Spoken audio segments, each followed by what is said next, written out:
getting hit multiple times coming out of that bike section. More drivers coming to blows.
Greetings, race fans, and buckle up for tonight's coverage of Sim Racers Group Formula 3 on SMB.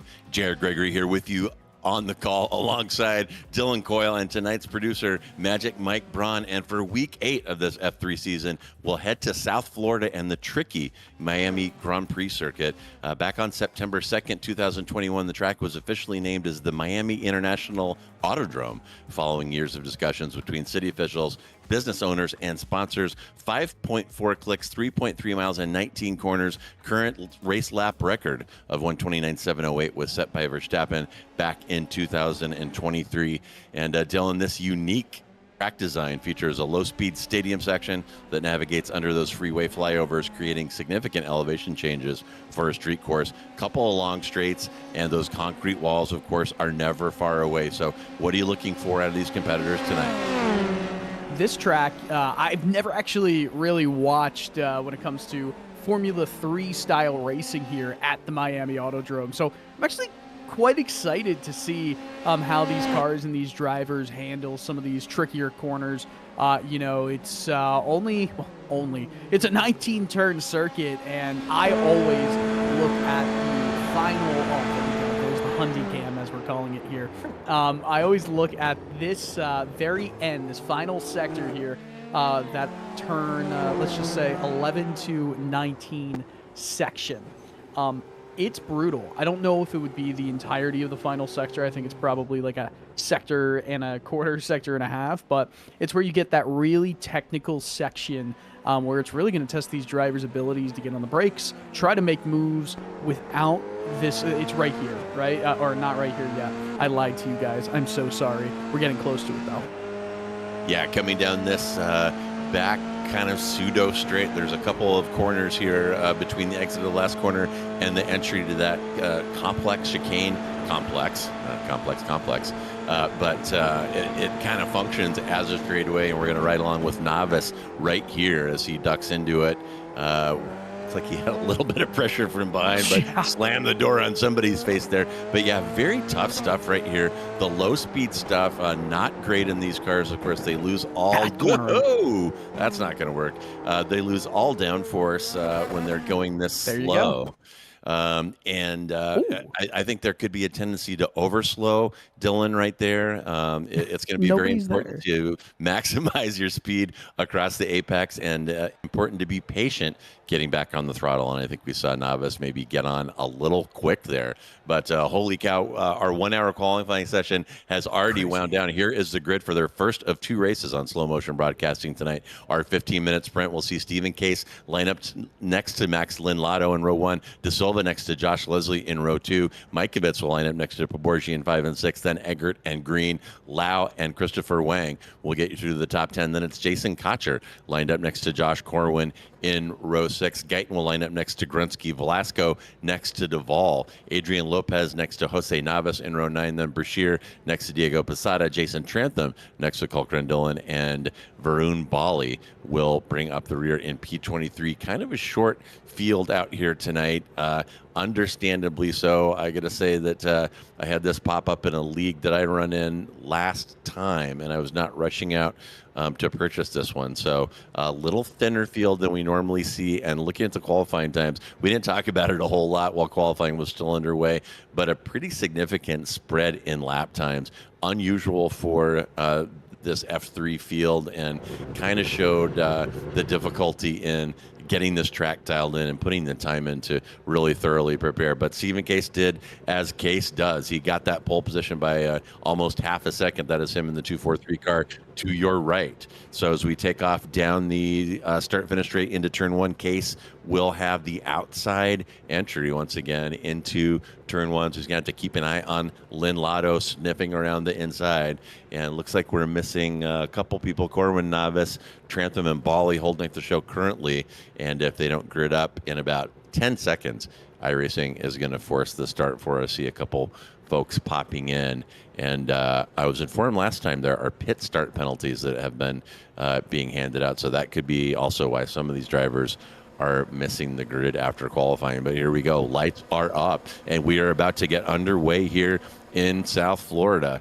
And we are green, and a pretty good start there by De Silva. De Silva sneaking past Lin-Lotto, almost there, as Case quickly moves over to cover. And my goodness, that some liberal interpretation of track limits by everybody there. Looks like Case might have picked up a slowdown. Another car, maybe it was Lin-Lotto, went way wide into the paint there. That is definitely going to be a slowdown up there. And the result of that is Tyrone De Silva has jumped up 2 positions and leads the grid through the first sector here. De Silva from Case from Tanush Poporji, who also jumped up 3 positions. Man, once again, no one had the worst start in the top half of the field except for Max Lin-Lotto, who I didn't mention his name until the incident already happened, but he had a great time through qualifying. Started on that front row, and as they run down into turn 11, everybody in the slipstream, Tyrone De Silva trying to hold off Stephen Case, who's going to go around the outside here as they get into 11, being able to make it stick on the switchback. Yeah, here we go, and this is the tough part of this Miami Grand Prix circuit, and Formula One fans will know that this is the area that can make even the normally stoic and reserved Max Verstappen complain about the circuit, that this is it right here. And man, that anti-cut curb right there during practice, we saw a couple cars go airborne. Things got very messy right there. So very, very tough. Calling it technical is kind of a racing cliche, but it certainly is a bunch of low-speed corners at odd angles stacked on top of each other with the anti-cut curbs, with the elevation change. Definitely the toughest part of this circuit. You know, it kind of reminds me of two corners that are no longer on any calendar, but you remember the Singapore Sling in the Singapore Grand Prix where they had those quick, the left, right, left section that they just changed into kind of a sweeping left-hander in that middle sector in Singapore. Kind of reminds me of that with the curbs, how the car kind of bounces over it if you're not careful. Also kind of reminds me of the old Baltimore street course, Baltimore Grand Prix that IndyCar used to run, where they had that chicane right around the railroad track. So it's quite difficult to get that car from getting, or it's quite difficult to balance it through those sets of corners. It just feels like you're going to be going through a rough ride no matter how it goes. Yeah, and going that slow too, it's you kind of have to change your driving style because you lose almost all of your aero right there. And I'm going to take a look now at Adam Duvall in that lucky number 13 car, and oh my gosh, and that one, oh my gosh, cold tires and overcooking that entry into turn one, and that is going to earn Duvall a trip to the principal's office, and it sent him to the pits as well right out of the gate there. And and that's league admin Jason Cotcher getting a little tap there. Looks like he got away without damage, but a couple of cars damaged there, and very, very rough start by Duvall. And we'll take a look at Rainbow Brashear. Trout machine just right in there. Kind of went, there we go. Adam Duvall just kind of went in for a little bit of a dive there as Diego Posada. Oh! Man, that was a wild ride. You meet tire to tire, and then obviously you just pop up, and yeah, that is, rough scenes for Jason Cotcher. But hey, it's only the heat race. Yeah, and Cotcher getting one of those little tire-on-tire launches that, trying to remember a F1 race a couple seasons ago where somebody launched like that off of another car way into low orbit that we saw there. But meanwhile, while we were replaying the carnage right there, it looks like Stephen Case has gotten through Tyrone De Silva. Now it's Case from De Silva from Kalen Mikovits, so a championship contender this time through. Here is that pass by Case, taking advantage of the slipstream down that long back section that goes between turn 8 and turn 11. I kind of feel like calling it the back straight. It's curved, but they're definitely floored running through the gears right there, and it feeds into that very challenging 11 through 16 section. But Case back in business here after having a problem off the start has already stretched De Silva to about 0.5, and De Silva's got Mikovits, Leslie, Poborgi, Green, Eggert, Max Nelato, a huge train behind him for that P2, and things heating up here in South Florida. Yeah, South Florida was kind of chilly earlier this past weekend. It's not at all chilly here. 111-degree track temperature, that's in Fahrenheit. And these drivers are definitely trying to put it to the task here. Case in the lead, but not by much. De Silva, Mikovits, Josh Leslie. I mean, everybody is within just a second of the driver in front, all the way back down to Linlato in 8th. Hundycam, here we go. High FOV. We got that cinematographer from Formula One and Top Gun Maverick. Yeah, and here comes Mikovits, by the way, taking advantage of that draft again. And look at our track map right there. This is the straightest of the straight sections. Mikovits is going to get that move done, and will be in P2 up 3 this time, past the pit straight and past the start-finish line. So Mikovits came to play. You saw him rolling the dice in that tough overpass section, and oh my goodness, what on earth? 160, that looks like Jason Green. It was Green, and not sure what the hell happened there. That is Green and Danush Poborgi with a race-ending incident, and you got to think a mechanical failure or something right there by Jason Green. Going to need to see that again. Oh, it was Green having to go avoidant, and maybe seeing that through Poborgi's point of view, it looks like Poborgi may have been off pace right there, but huge crash right there. And here comes a 777 of Alex Velasco through the carnage, and he's currently running in P8, up 7. And maybe we back this up just a bit. Poborgi pulling up to Green to ask him why he creamed him right there, and Green not waiting around to tell him, but here it is. Oh my gosh, And was that like a... that was odd, because 22 machine kind of just, or 23 machine, I should say, almost like, no, yeah, just downshifted and lost some speed, I could tell from that head-on camera. I'm unsure why. Odd. Very odd to downshift at that portion of the track. You're not even at the kind of the braking zone in the corner yet.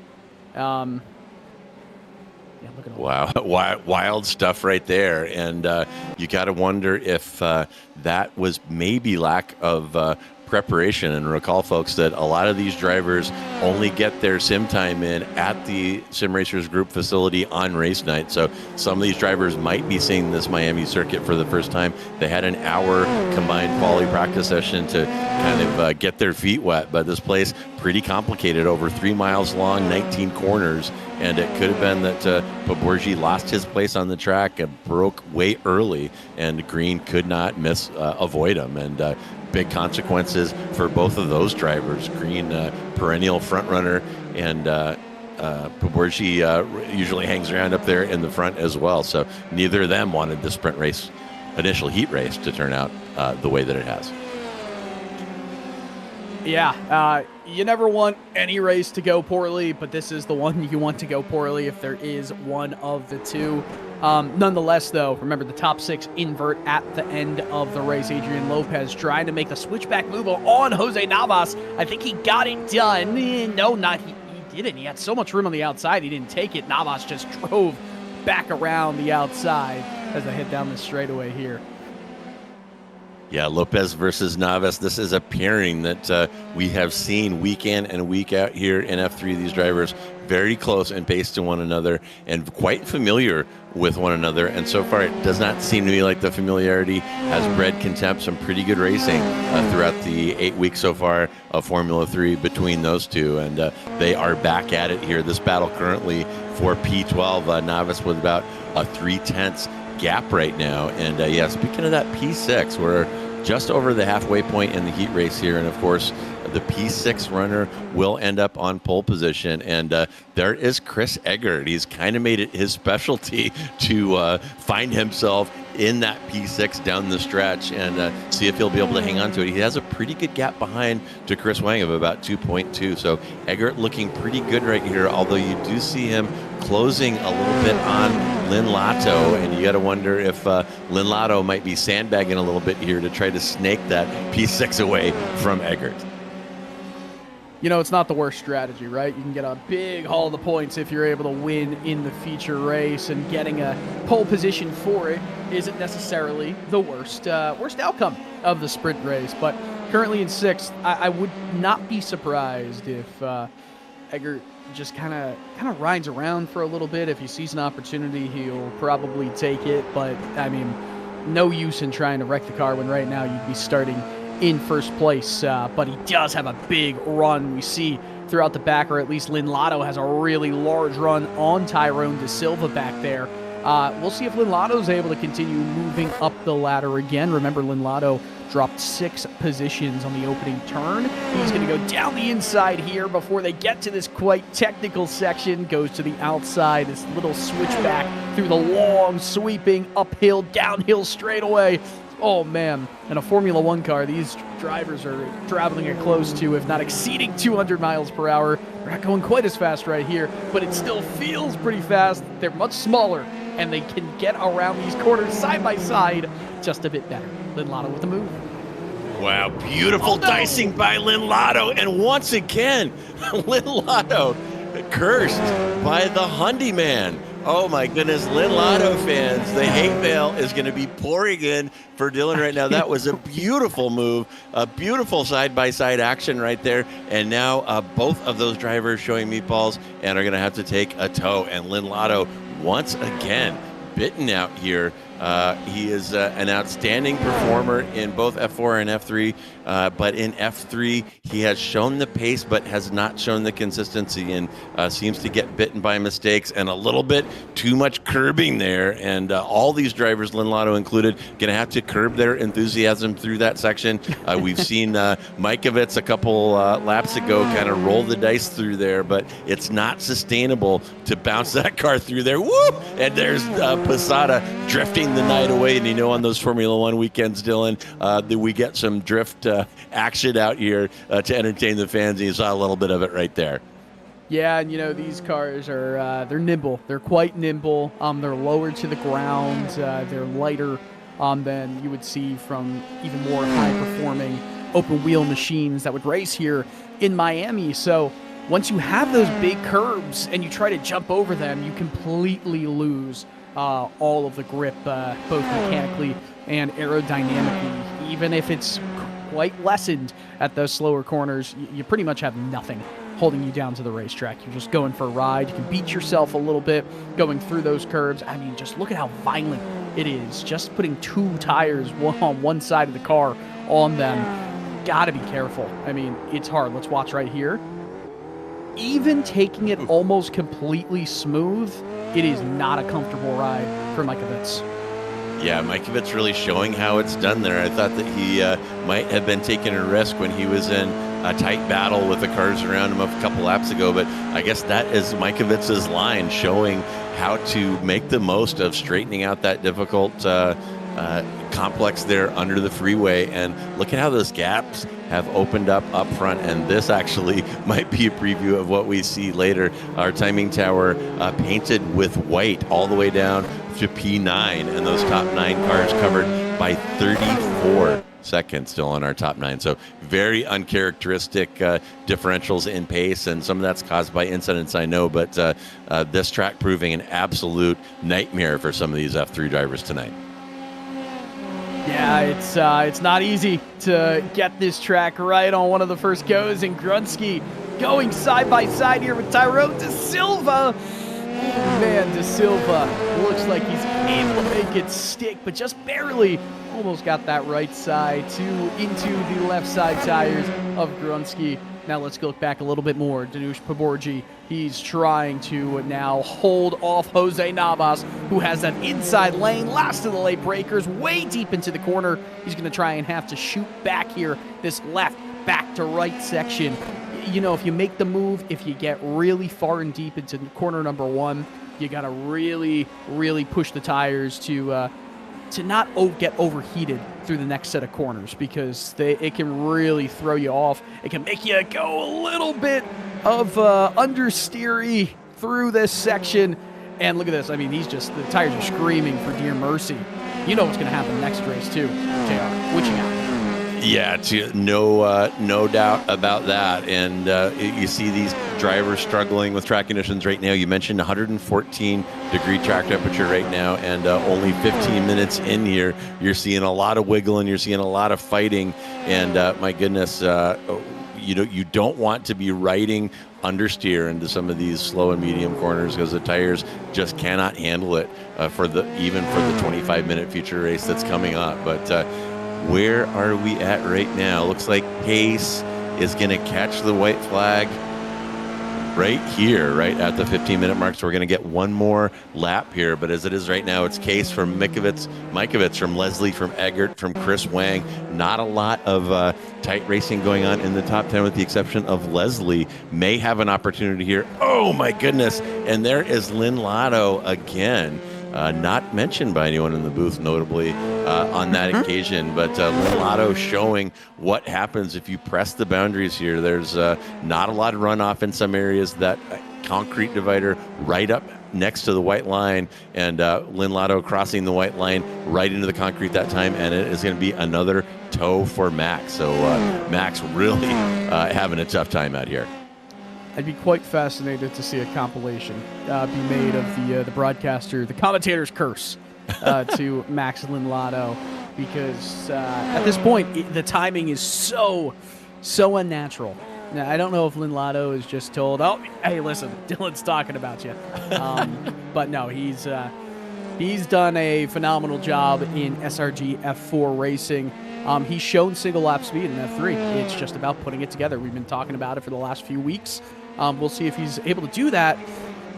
He can't really do it without a front wing, but he's going to try and crawl his way over the line, holding on to 17th here, or 16th here.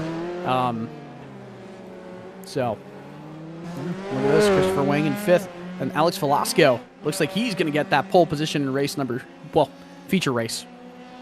Yeah, and you mentioned Lynn Lotto's single lap pace. He has set the fast lap 151.266, about 14 thousandths ahead of your presumptive winner here that you see coming onto the start finish straight right now, Stephen Case. With a 151.280. So Lynn Lotto definitely with the pace, but that pace may involve taking some risks that make it unsustainable over time for him. And you saw him with a couple incidents and finally stuffed it there down the line. And here comes Alec Velasco in that blue 777. He will be your pole sitter in the next race. So we are going to have a quick break here. We're going to have a warm-up session for the drivers. We'll have your team and individual points. So now is the time to run to the fridge, take a bio break, and get ready for race 2 here on SMB. And we're going to have those points for you here in just one moment.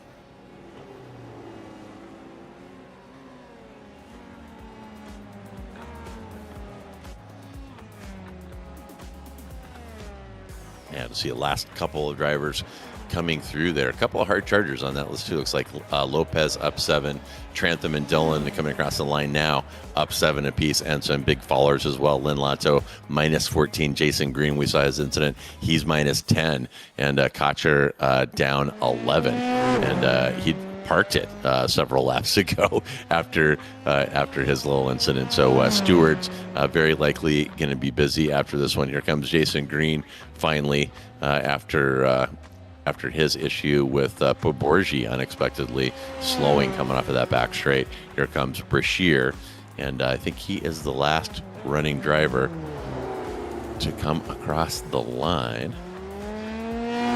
And we will get into the warm-up session any second now, I would think.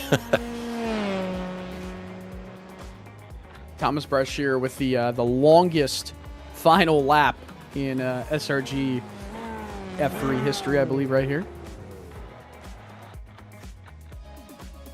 Yeah, and that is going to wrap it. We'll get that warm-up underway. There are your championship standings thus far through 8 rounds. Stephen Case extended his firm grip on P1. Mikovits looking good, though, there in P2s. Provide himself a little bit of a padding to Poborgi, currently running in P3. Poborgi's got Eggert sniffing around quite close, though, only 4 points back to him in P4. Jason Green hanging around there, and Jason Cotcher as well, putting a season together of 307, sitting in P6. Then it's Velasco, Leslie Wang, and De Silva gets you through the top 10, and I'll let you spin through the rest of those on your own. But interesting cluster there, Dylan, up around that P3, 4, 5. Anything could happen here still with 4 rounds remaining. Also 2 drop weeks, and those drop weeks not yet part of the calculations that we just showed you. So those are your individual points. Here are your team points, and not a lot of change from last week. We have Ka Wang there. That's Mikovits and Chris Wang. The L10 racing team is Case and Van Wagner. Egg 10 is Eggert and Borden. La Silva and Jeroen Kali have switched positions, with La Silva moving up into P4, bumping Jeroen Kali. That is Leslie and De Silva, and Jeroen Kali is, of course, Bali and Jason Cotcher. I'll let you run through the rest of those by yourself. Well, Dylan, we've got a challenging track. We've got a smaller field than normal, maybe in part because of the challenging track, and some drivers that are really struggling to keep it clean out here, at least in the heat. So what do you think? What's our big takeaway from the first race, do you think?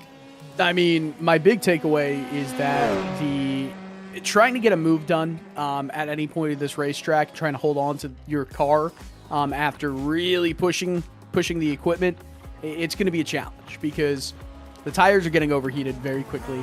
It's a longer race this time. Points mean a lot more in this race. If you try to go in late on the brakes, say into turn 1. You're going to have to deal with being on the suboptimum line through the next 6-ish corners. So as we're watching on board with Cotcher right here, a little bit too deep into the corner, and all of a sudden, watch this. So he gets a little offline on the entry into that turn 2, a little bit offline the entry to 3, but now he's kind of gotten himself back into a good situation. But say you're going side by side or trying to defend or attack right here. Well, you might get pushed wide, a little bit of understeer there, maybe a little bit of oversteer right here, more understeer here. So it's not easy. And then you keep going left, and then you have almost this is such a tight corner, a switch, a little cut back to the right. Now you've got, at this point on the track, you're a little bit calmer, right? It's a long, kind of winding runway all the way to probably the least comfortable section of the racetrack. So this is your, okay, I survived that section for the first bit. Now I've got to really go in headstrong here. This isn't fun. It's a tough track. It can catch you out. Everyone's got a plan until they get punched in the face, right? That's how the saying goes. Well, this part of the track, it'll punch you in the face real quick. Yeah, it's great, and some great camera work here through the Hyundai Cam. And you can see the massive slip angle that Cotcher is having to deal with just to get the cart around the track. And, there's driving techniques that can kind of take some pressure off of the fronts, but this track seems to be designed to get in the way of those. And some of these medium speed corners, traditionally you can trail brake through them, but there are enough of these kind of semi carousel corners out here. They're a little bit too long to trail brake. You can trail brake the entry a little bit, but it seems like you always end up just kind of grinding those fronts as you ride a slight understeer through some of these medium speed kind of constant radius corners. There's a number of those on the track, also some slow stuff. So, and I think we saw Dylan in the first race the impact of tire wear out here on the street circuit here in Miami, and very interested to see what unfolds during the tire witching hour during the 25-minute race. It's going to be fascinating to watch that unfold. I never really heard the term tire witching hour until we started broadcasting together, JR, and I can't think of a better way to describe how, specific amount of time where the tires will really start to speak to you a little bit less because they're going to be hurting. I think I said it was 111 degrees Fahrenheit on the track at some point in race number 1. It's hotter. It's much hotter. That means that witching hour is going to come not within an hour, but how about in a few minutes? It's going to be a tough race for these drivers. Yeah, the temp's creeping up for sure, and these F3 cars are pretty interesting to drive.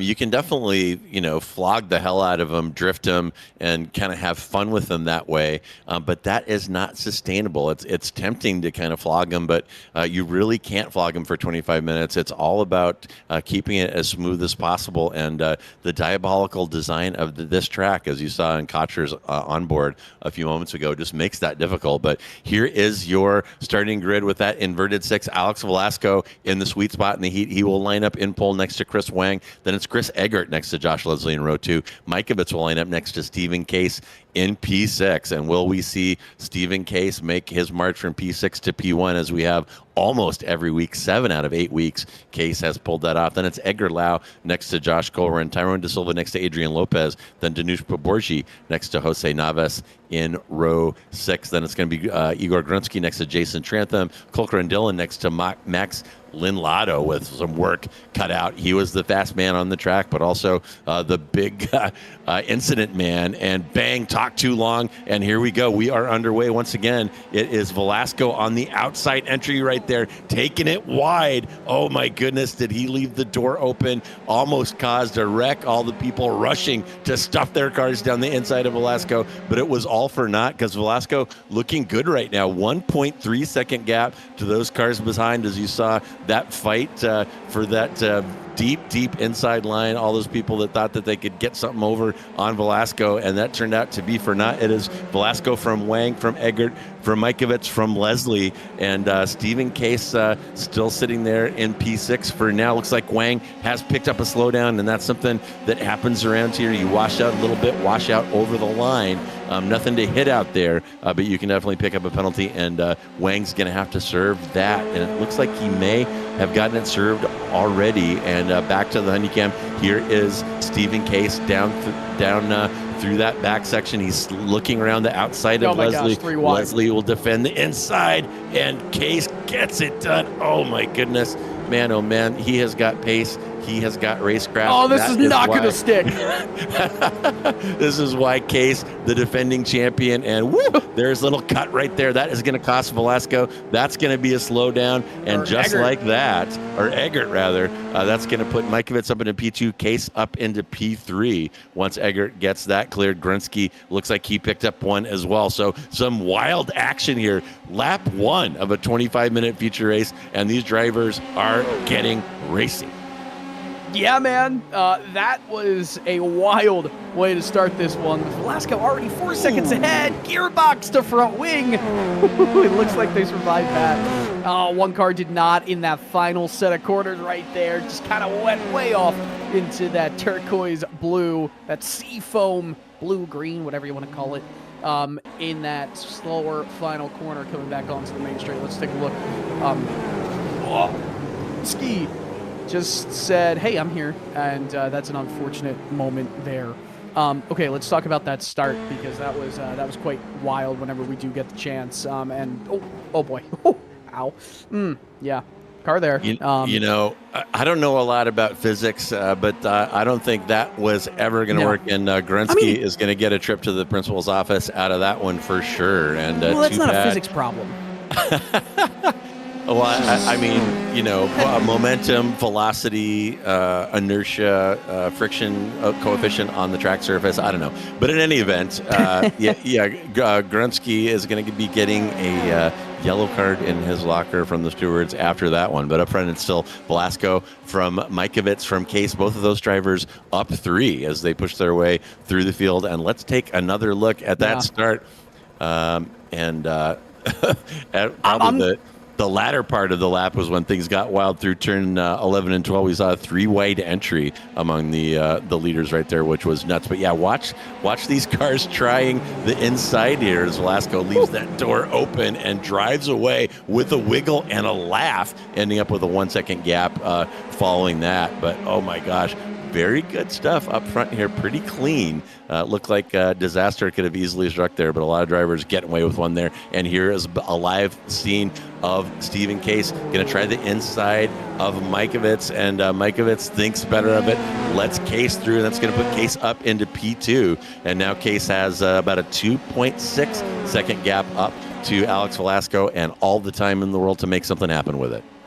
Okay, so back into the slipstream. I don't think a move's going to be done there. How about a move for a podium, or just outside a podium spot?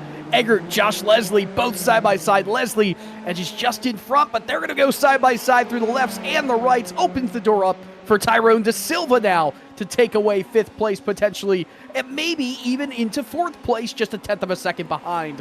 Josh Leslie, it's just great racing action here at the Autodrome in Miami. Way off track. And that is a position for Tyrone De Silva. You know, I want to just mention a little bit between Case and Mikovits. We haven't really, the official standings have not yet factored in that 2-race point drop. We came into this race with Mikovits down 69 points to Stephen Case. If you factor the 2 worst races of both of their season, it's actually a 6-point gain for Mikovits. It's not a lot, right? You're still 63 points back, and you need something short, just short of a miracle, as we have some tandem drafting happening right here down this straightaway. Well, and I got to say, speaking of Mikovits, that coming out of this field, with these competitors with a P2 is absolutely nothing to sneeze at. And Mikovits has definitely, something has clicked for him this season. He's put the time in, gained a new understanding. I think he's actually gotten some work in with Case. But Mikovits has definitely shown up to party this season, and that work is paying off. And if he does pull a P2 out of this field, that is going to be a huge accomplishment. So I hope he's not hanging his head, not being able to get close to Case. But my goodness, look at this train now. That is Navas from Trantham, from Cotcher, from Guyton, Duvall, Dillon, Corwin. All of that is for P11, and that whole group of cars, just a couple seconds separating them. So a little tighter racing, Dillon. Oh, a little drift there just before the camera cut. A little tighter racing in the feature here than we saw in the opening heat. You know, I want to talk a little bit more as we see. Oh my gosh, that's way deep into the corner. This is exactly what I was talking about, by the way. You have to then get that car slowed down a little bit too much understeer, and it opens the door back up, and they go side by side. Jason Trantham as well as Jason Cotcher. Cotcher, though, I think he did just enough with getting that car slowed down and handled through the first difficult set of corners to take that position away. Great job from the driver in the 422 machine. But I wanted to talk about real quick as we take a look at a replay here through this technical section. Paborgi, a little bit of contact, some smoke we definitely saw right there. And now Diego Posada with a run. Oh my goodness. That felt like a little bit of an interesting thing between Lau and Posada right there. I would say both were probably a little bit at fault for that moment. And oh boy, you knew it was gone. Almost was able to get out of there without any contact. Are we hearing that was Alex Velasco? Yeah, that was Velasco right there. And it opened the door back up. Mikovits is in the lead of this race. Holy cow. I may need to see that one again. And there it is. Oh, my goodness. Oh, my gosh. And that is Stephen Case driving into the side of Velasco there. You can't imagine that there wasn't some kind of significant damage there. And look at Mikovits. Mikovits now enjoying a 4-second gap right now. Okay, Kalen, take a breath, a deep breath, shake out your hands, and settle in. You got 18 more minutes of driving, and you can reel in your first P1 in Formula 3. And I said he's been working hard for it, and you know that Mikovits' fans are going nuts for him right now. Well, I said something short of a miracle, and that may have been that something short of a miracle right there. An issue in front gave the opportunity from Velasco to Mikovits, took up 2 positions in that run, and we're watching Stephen Case has some damage on that right side of the front wing from his driving perspective, and that is going to be quite costly at this circuit. Maybe not as costly through the last half of the circuit, but through the first few quarters, it's going to be detrimental. And Mikovits, I mean, as long as he doesn't make a mistake, he should theoretically have this in the bag as Leslie tries to go around Case into second. Will he get the move done? He's going to have to go around the long way. Does he have the inside track? He does. Oh my gosh, this is a golden opportunity for Mikovits. There's the miracle. Wow, and a great move by Leslie right there. And you saw Leslie able to reel down Stephen Case with that damaged front wing. It's not just about downforce, it's also about additional drag on the straightaway. And Leslie pouncing there as Case definitely losing pace. And now Case has got to look behind to De Silva, who's aiming to knock him off of the podium. But Mikovits has got to be loving his relative right now. He's dumped Leslie to the tune of about 5 seconds, and now is Leslie leading a train of Case, Lynn Lotto, De Silva, and Chris Eggert for P2, and things are getting hot in Miami. This is awesome. Oh, this is very awesome. Very excited to see how the rest of this race unfolds. Might not be a battle for first. Here's a Jose Navas issue. That fishtail saved it, though. I'll tell you what, that's a beautiful bit of driving to save that car. He was got down the inside of the rainbow fish right there. Does it not look like a rainbow trout? It kind of does, and in Oregon, of course, here our trout are the most beautiful in the world. So yeah, our trout definitely have that kind of technicolor glimmer to them when you pull them out of the Deschutes in the middle of the mayfly hatch in the spring. But I digress. Let's take a look at Stephen Case. Has got Max Linlato all over him, De Silva there as well. And Case's pace definitely suffering from that crash with Velasco. But honestly, it's amazing to me that car is still out there at all. So Case probably counting his blessings right now after that hard hit running into Velasco, who had gotten sideways through that overpass complex. But Case is going to have his work cut out for him to be able to hang on to that P3. And is that, and De Silva as well has got Linlato all over him. Case, believe it or not, when have I ever said this? Case holding up the show right now. Case, the cork in the bottle there for P3 as Leslie starting to drive away just a bit. This is quite impressive here. What's going on in this battle in the podium spots at the moment. Mikovic's almost at that halfway point to try and hold on to this race victory. It would be a maiden F3 win for him, as Linlato also is trying to jump up through the field. And now that I've mentioned Max, we know what happens. Max, please don't do it. You mentioned him, and he responded with a pretty hard wheel hit right there under power. Are you kidding me? Did I miss that? He as soon as you said his name, he slid into the barrier right there. Doesn't look like any damage happened, but he definitely was tipping his hat or tipping his wheel to you upon the mention of his name. But as it is right tipping now, the hat back to you. My goodness, and look at Linlato's gain there on our timing tower, up 11. And we said Linlato had his work cut out for him. He is the fastest man, at least in the heat, and he is putting that pace to good use, already up into P5. And I'll tell you, with 13 minutes remaining, Linlato could push his way easily all the way up onto the podium if he can keep it on the track. And I don't mean that as a jinx, just an observation of Linlato's troubles over the last couple of races. And here he goes. Linlato's going to try the outside of De Silva here, this long back section. I want to call it a straightaway. It's not technically one, but they are getting close to terminal velocity for this track through this part of the circuit as they head into the overpass section. And De Silva will survive this time. But Linlato not satisfied with that P5. You know he's going to continue to push forward here, Dylan. 100%. I said 100% again, but I did want to talk about a big issue at hand before we got back to the racing. Not an issue, just a cool fact. I don't know exactly where in Oregon you are, but I wanted to see how far Portland, Oregon would be from Miami, Florida. In a straight line distance, you're looking at 2,700 miles away. Well, the straight line distance to go to one of the northernmost and coldest, more populous cities in the world, when we're talking about Yakutsk, I think, Russia, well, it's around 4,000 miles. So you're not too much farther from one of the coldest, larger cities in the entire world, and Miami, Florida. There you go. You know, it's going to take a minute for me to process that, I think. Yes. But as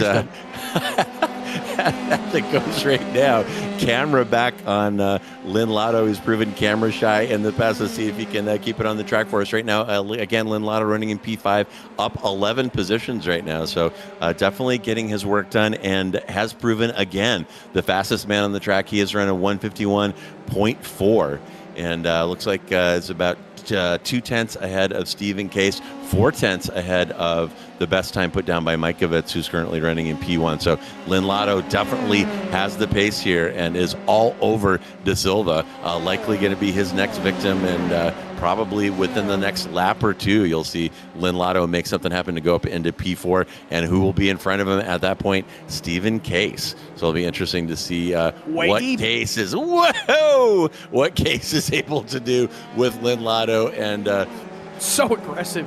That somebody may have slightly, again, I don't know a lot about physics, somebody may have slightly overcooked that entry right there. That's a 480 car of De Silva. We'll ride along with him and see what it's like to have your life flash before your eyes at the end of this back section. Oh, my goodness. I can brake later than you. Oh, wait a minute. Okay. So didn't work out that time, but definitely no lack of motivation there or ambition. Not going to lie with you, man. That was closer to working than it was to not working, which was crazy, as we see Brashear going for a little bit of a spin into that corner that seems to take everybody out of it. Turn 14. And a little bit, not a 180, but close to it. I didn't get the chance to talk too much about it, but the final set of corners, once we get back to it, got a fun little fact about just how difficult it is, turn 17, 18, and then 19, because it can deceive you. It can very much deceive you. All right, well, maybe we can get an in-car and get talked through that sequence here in a minute. But you know what time it is, Dylan? I'm showing about 10 minutes remaining in the session, and we're seeing some loops, some spins. The tire witching hour is underway, right in line with the Silva right now, and he has got Chris Eggert all over him right here. And this is a spot where we have seen some problems. We've seen a couple people overcook this entry right here, and the diabolical part of the track design right here is right after you roast the front tires trying to outbrake somebody down into that corner, which I'm going to say is turn 11. Then you have to fight your way through this very, very tough overpass section on those roasty, toasty, complaining tires. And it's led, from one thing to another, as you see De Silva barely catching that one, and almost another wall smooch right there. A lot of tire marks building up right there, Dylan, on that exit from turn 16 onto that medium middle straight. Yeah, and as we see this entire pack of cars run down into turn 17, so it's not a complete hairpin right here into 17. It's around a 150-degree left-handed corner, but when you connect it with the turn 18 right here, it becomes almost something even worse than a normal 180-degree hairpin. It becomes something almost like 220, 210 degrees of just turning left in very quick succession before having to turn right immediately and kind of cut back everything you had just kind of put into the car 60 degrees more to the left, then back 60 degrees to the right. So that set of three corners, it really does set up the tires to be in for a bruising by the time they get into turn one, all the way into that first sector of the track. Because it's a very short straightaway. It doesn't allow the tires to cool down that much. Realistically, though, the tires have more of a chance to cool down from the 16 to 17 run than any other portion of the track. Yeah, and you've got to wonder if this kind of thing that we're talking about, the vehicle dynamics and the tire temps and stuff, were on the minds of the designers of this circuit. I mean, they're kind of deciding the radiuses where the corners are going to be, and let's have them charge down a really, really long straightaway, overheat the brakes, overheat the tires, and then make them do something very difficult with the car at low speed. And it is certainly a diabolical design that has proven to be a handful for these drivers and given us some great racing, as we see Jason Green get past Adrian Lopez. Green, another hard charger, up 11 right now, and looks like De Silva has picked up a slowdown there, and Stephen Case, something has happened to him. That's Case. Case has walled it. Case is off right there, and the tire witching hour going into full effect right there. It looked like Lynn Lotto might have spun in front of him, and Case needing to go evasive. So Case has been that car again. And there is the wreckage. Oh, my gosh. Folks, that steering wheel, not even Firestone is going to align that. There's Lynn Lotto getting a little loopy there, coming out of that complex, and Case with a sympathetic spin, and it is over for Stephen Case. And that is the story of his season. He's won 7 races, or he's getting 7 podiums out of 8 and crashed out of the other one, and that was at Hockenheim, and it looks like he is going to repeat that here. So Mikovits got to be loving it, doing a great job of gap management, still holding Leslie off about 4 seconds behind. It looks like Leslie has a tick of pace on him in terms of his last lap, about 1/10 faster, but 1/10 is not going to do it with only 6 seconds remaining, or 6 minutes rather. So Mikovits fans holding their breath and cheering him on, as Mikovits looks like he could be cruising toward his first victory here in F3. I mean, one side with Max, it's been the commentator's curse. The other side is saying that Mikovits needed something short of a miracle. Yeah, well, he's certainly gotten that here. And I can tell you this, a second really, really bad race for Stephen Case. Now he's going to get some points from that sprint race, which will help him out a little bit. But he's got a lower points haul. He's going to have fewer points, or I should say, points that are taken off those 2 races that are going to be dropped. It's going to be a little bit worse for him than Mikovits. And with it being a 63-point difference, if we go at that count back where you remove the 2 lowest scoring races to that overall score, Mikovits is going to gain a little bit more than he would have otherwise. This is going to be quite interesting once we do see those points kind of being taken into account a tad more. Just, oh my gosh, that's unbelievable. Yeah, and so Mikovits still alive here, and looks like we may have a replay right here. Okay, taking a look at Jason Cotcher, league admin and owner of Sim Racers Group, up 14 right now. So Cotcher putting together a great drive to put himself into P8. And among our other Chargers, guess what?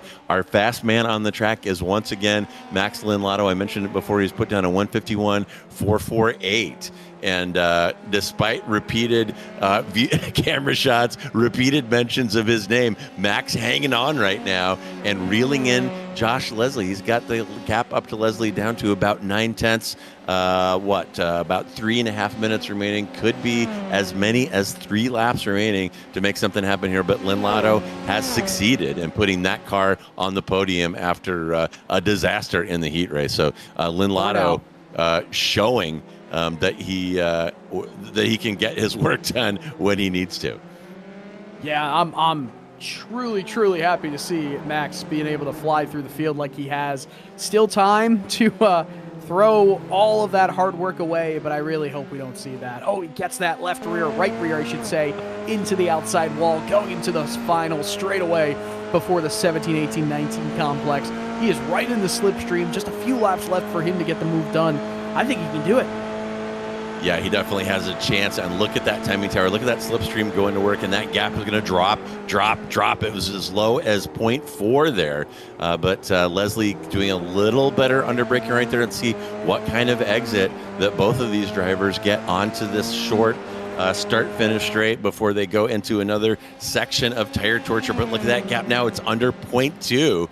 And Lynn-Lotto shows his nose on the inside of turn 1, forces Leslie to go defensive, and that will wind that gap down even more, almost touching now. You could barely fit a business car between those 2 cars, and Lynn-Lotto has lit the wick. He wants that P2 side by side with Leslie as they go into the S's. Oh, man, that was some great racing right there. We still have a couple more laps, seeing if these 2 can keep it clean and stay in green till the end.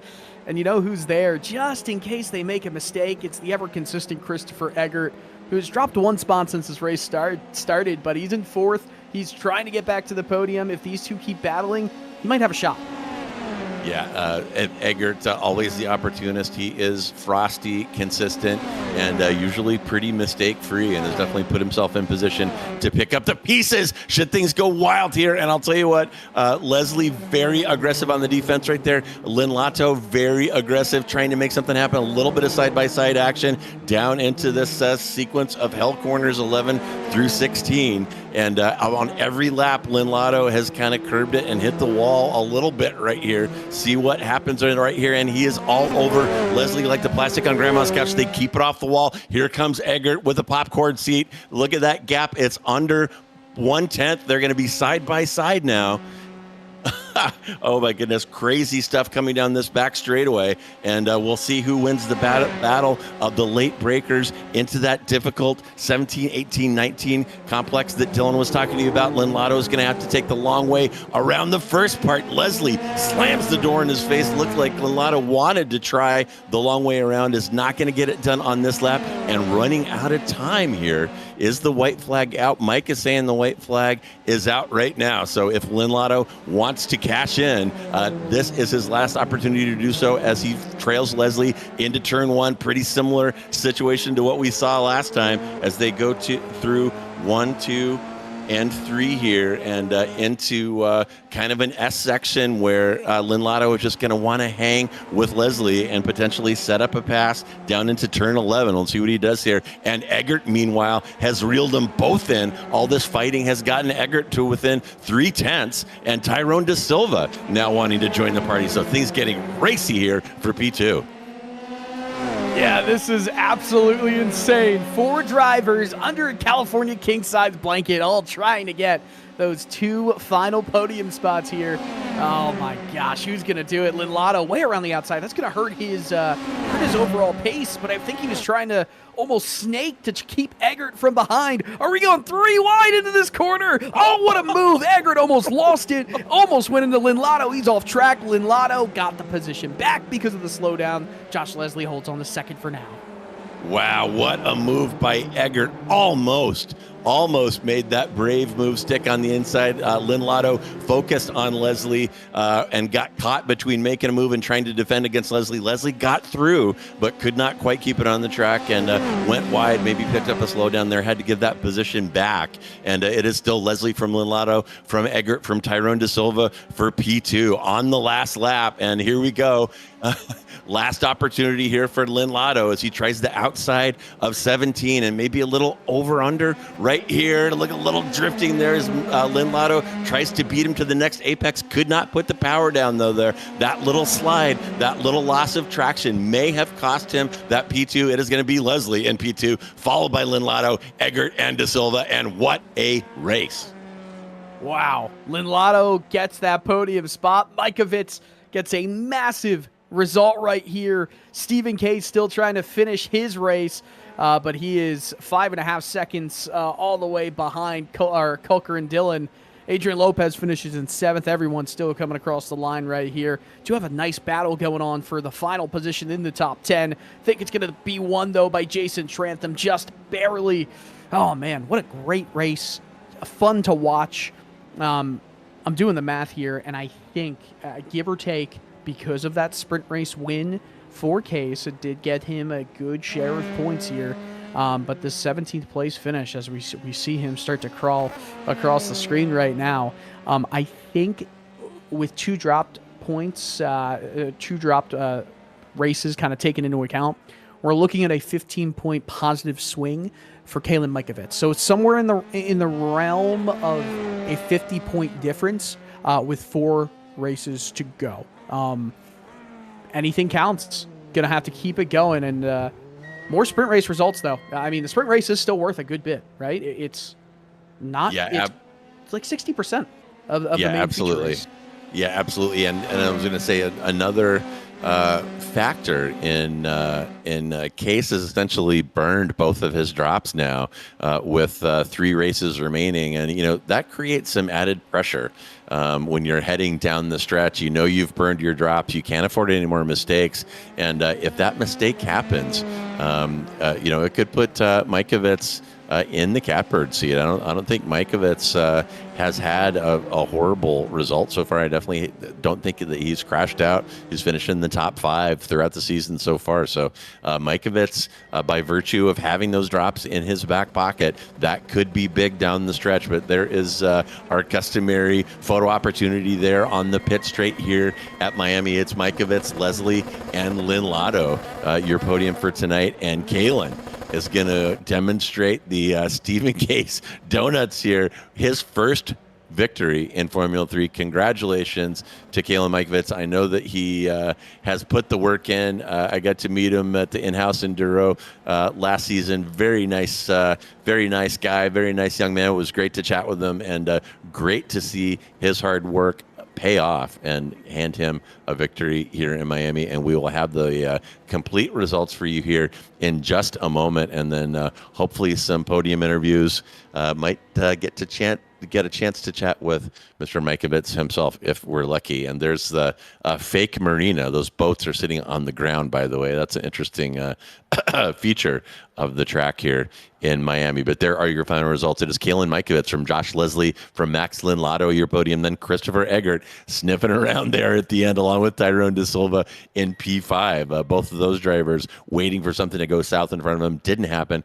Jason Green will finish in P6. Then Adrian Lopez, Jason Cotcher, Adam Duvall, and Jason Trantham rounding out your top 10. Then it's Wang, Krinsky, Corwin, Guyton, Navas, Dillon, Stephen Case, and Edgar Lau. That gets you to P18. Then it's Poborji, Posada, Velasco, Brashear, and Varun Bali bringing up the rear. And those are your feature results. Let's take a look out in the green room. And yes, indeed, I'll tell you what, Dylan, I will let you do the honors to talk to first-time winner Kalen Mikovits. Kalen Mikovits, winner at Miami Autodrome. How's it feel, man? It's been great. I've been practicing my donuts. Finally was able to try those out. I got a nice pivot point. So, the donuts, they have to stay in the same spot. Some people end up doing like figure eights, or I'm just kidding. No, it was some solid form right there. I definitely give it an 8.5 out of 10. Always room to get better, always. But nonetheless, this race, it was one that you were in contention on the podium, both in the sprint and the feature, the entire time. Stephen Case got by, and Alex Velasco was quite a ways ahead. At that point, what are you thinking? I was thinking, so I kind of let Steven by a bit easier because I was worried Josh Leslie was catching at like 1.5. I knew Josh, if he caught me, he could beat me. But then I realized, okay, me and Steven are catching Alex, so I think I'm in a pretty good place for at least P2 or P1 here. And then, I turn the corner and Alex is parked almost right at the apex. And so I reacted, but Steven didn't, unfortunately. And yeah, I think he got front wing damage. And from there, it was just, keeping it cool, driving. I had a nice 4.5 second gap. So I was still able to hit 52 fives pretty consistently and was able to come home with a win. I'm actually excited to see how the battle between Josh and Max was behind. This is a really hard track to drive on, so yeah. Yeah, definitely. I don't think any of us were jealous of the fact that you guys had to deal with the conditions today, with how hot it was, the track temperature, and of course that final really technical portion, if that's what we want to call it, of the racetrack. But hey, you got what you needed. Doing some mental math, I think you're around, after 2 drop races, 50 or so points behind Stephen Case. I'm not sure if that's quite the solution, but 50 points, 4 races. Can you make it happen? No, I would have to Venmo quite a few people to block or absolutely ruin Steven's race. And then I'd have to also pay them to cover the penalty points. So, I don't think it's happening. But I think what could happen is we could win the team race. I think Chris Wang put in a good result today, I think. I mean, he was in front of me. We were passing each other 3 wide in places that shouldn't have happened. I don't know where he finished, but hopefully we accumulate points there. And yeah, I'm excited for that. Going to give you a chance to give shout outs to who you'd like to thank for a first victory in SRG F3. I'd like to shout out my family. Thank you for watching and supporting me no matter where I finish. Girlfriend also. I'd like to shout out to Jason and Tyler also for your new officiating system, especially Tyler. You've been very professional with how you handle that, and I know it takes a lot of time out of your day, but I do appreciate your approach and your thought process. So yeah, that's my shout out. All right, Kalen Mikovits, first time winner. Congratulations. Thank you, guys. It's always all right, that was your whoops. I just dragged Dylan out of the booth. That was funny. Sorry, Did man. I just get moved? No, not at all. That didn't happen. It wouldn't happen. But Understood. that was your winner, Kalen Mikovits. And let's go ahead and check in with Adam Duvall. Put in a pretty good drive, Adam. You picked up 12 positions to get up into P14 after having a rapid and unscheduled disassembly of your car during the heat. So pretty good drive to bounce back from that big wreck. And how was it out here in Miami? Was it a tough track to learn? Or are you glad that you got to learn it? What are your feelings about it? I like this track a lot. Just at this track temp, it's already so understeery, and then you add 120 something degrees of track temp, and it just makes it worse. So it was definitely a struggle. Yeah, it was brutal. It got up to 130 before that one was over. So the folks that were able to drag it across the line definitely earned their tire management merit badge. So it sounds you enjoy Miami. It's worth buying. It's worth learning. And I'm sure there's a few folks that are kind of curious about that. It's a new track here on the iRacing service. But coming down the stretch here, how's the rest of your season looking? Are you feeling pretty good about what you've been able to accomplish this season? I'm getting better, so I'll take that. Maybe not where I wanted to be in terms of like the position, but I am getting better at this car, so I will take that. Yeah, definitely a learning curve. It looks like you're sitting in P16 on the season. So at this point, so you're approaching the top half, and it's about finding people to race with and having a good time racing with them, and slowly learning and improving. It looks like you're doing that. So congratulations on all of that, and again, congratulations on a pretty big recovery drive out here at a very difficult track under different difficult conditions. So great job. And as we wrap up, is there anyone you would like to thank or give a shout out to today? Just thanks to the whole crew. It's what we come here to do, have fun with friends. So you guys make it even better, and then the guys I race with, it's just a good time. I love racing. Right on, man. Right on. Okay. Well, thanks so much, Adam, and we will see you next week. Sounds good. All right. Cheers.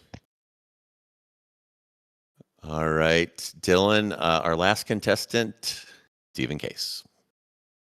Stephen Case, kind of a crazy race for you, right? Definitely. I know, yeah. 17th place, not kind of 100%. where you expected to see. 100%. Yourself finished by the time that the feature started.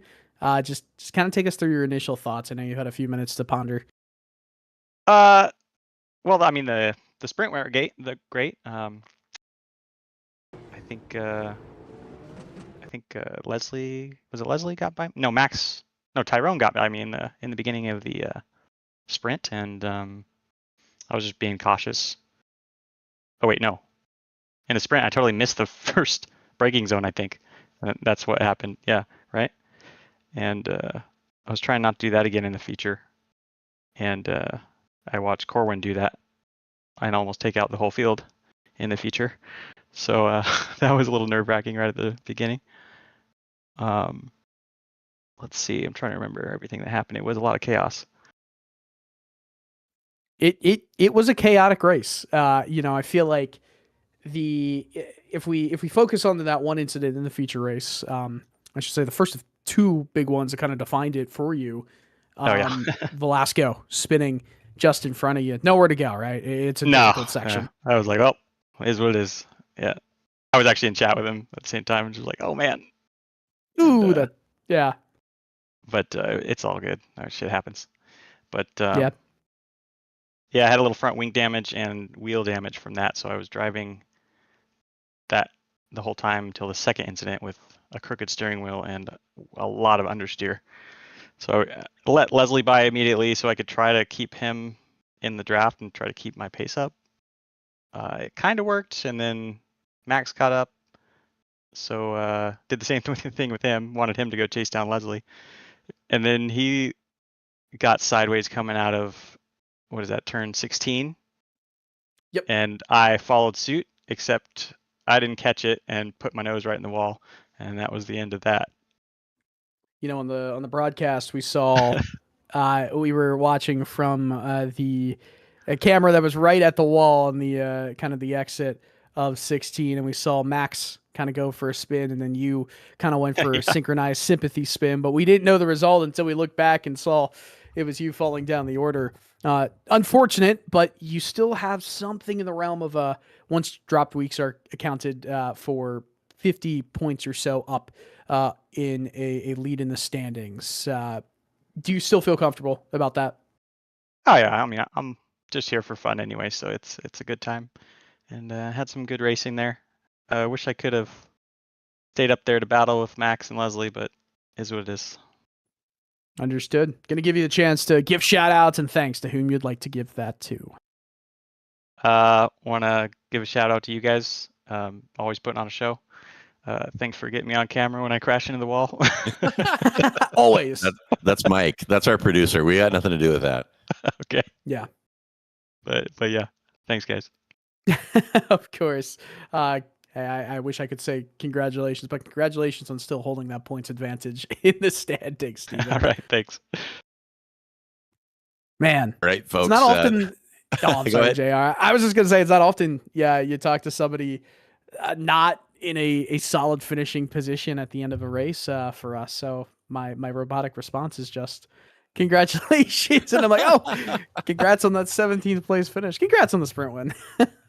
Well, and a spectacular crash, though. While you were talking to him, we had the slow mo of his body panel kind of cartwheeling down the track. So that was good showbiz. But speaking of showbiz, folks, whatever you're watching this on, you're watching on your phone, your tablet, your smart TV, go ahead and subscribe to Slow Motion Broadcasting and hit that notification icon so that you don't miss any of the upcoming action. And speaking of action, on Saturday, we'll have Weekend Warrior Formula Vs at Virginia International Raceway. That is going to be a barn burner. Then on Sunday, XSLR will run GT3s at Sebring, another good race. Next Tuesday, Sim Racers Group F4 at Snetterton, and 1 week from tonight, more F3 action between the unforgiving walls of Mount Panorama, and you do not want to miss that. So I am J.R. Gregory. On behalf of myself, my partner, Hundy Coyle, our producer, Magic Mike Braun, and everyone here at SMB, thank you so much for joining us. Enjoy the rest of your day wherever you are, and hang in there, baby. Friday's coming.